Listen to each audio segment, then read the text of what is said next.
Sementara itu pemirsa, isu beras oplosan kembali mengemuka di tengah masyarakat pasca Menteri Pertanian Mentan Andi Amran Sulaiman membeberkan hasil investigasi yang menemukan setidaknya 212 merek beras di pasaran diduga tidak memenuhi standar.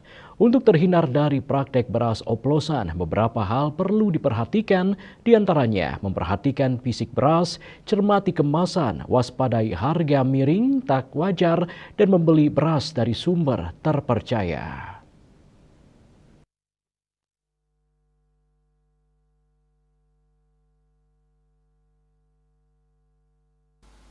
Nasi adalah jantung dari meja makan keluarga Indonesia.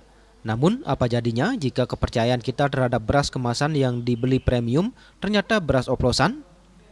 Baru-baru ini Kementerian Pertanian atau Kementan bersama Satgas Pangan Polri menggemparkan publik dengan mengungkap adanya praktik curang yang dilakukan oleh sejumlah produsen beras ternama di tanah air. Menurut data, sebanyak 212 merek diduga merupakan beras oplosan dan tidak memenuhi standar mutu serta takaran. Temuan ini bukan hanya soal kualitas, tetapi juga soal kejujuran dan hak konsumen yang dirugikan. Untuk itu, masyarakat sebagai konsumen sudah saatnya untuk melek agar tidak menjadi korban, apalagi ini merupakan sebuah penipuan yang tidak bisa dianggap remeh. Beberapa hal yang bisa dijadikan tips bagi masyarakat yang akan membeli beras diantaranya, memperhatikan fisik beras dengan mengamati butiran beras dengan seksama. Beras yang baik umumnya memiliki warna, bentuk, dan ukuran yang seragam. Jika dalam satu kemasan terdapat banyak butiran beras patah, warnanya kusam atau ukurannya tidak seragam, Anda patut curiga. Kemudian cermati kemasan. Pastikan kemasan dalam kondisi baik, tidak rusak, dan mencantumkan informasi yang jelas mengenai produsen, tanggal kadaluarsa, dan jenis beras. Selanjutnya waspadai harga miring yang tak wajar, apalagi berlabel premium. Kejahatan di dalam beras ini bisa juga dalam bentuk berat, misalnya seperti yang sekarang merebak itu bahwa yang kemasan 5 kg hanya isinya 4,5 kg. Bila perlu diukur ya, ditimbang ya, atau mungkin di supermarket disarankan untuk ada timbangan gitu sehingga konsumen itu dapat benar-benar yakin bahwa beras yang itu ukurannya memang benar gitu ya.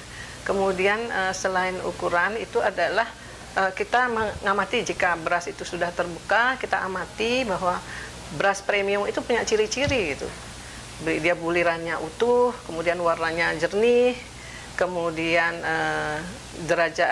bulir patahnya itu rendah, biasanya hanya sedikit sekali 15% itu ada persyaratannya ya. Bulir utuhnya itu harus 85%, kemudian ada menirnya mungkin hanya 5%, dan itu ciri-ciri daripada beras premium itu ada sesuai dengan standar nasional Indonesia.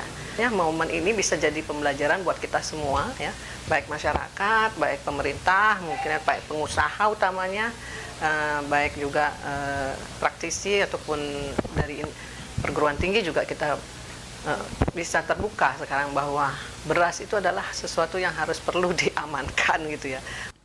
Tips terakhir yaitu membeli beras dari sumber terpercaya dan jika memungkinkan, belilah beras langsung dari penggilingan padi lokal atau toko langganan yang sudah Anda percaya kejujurannya.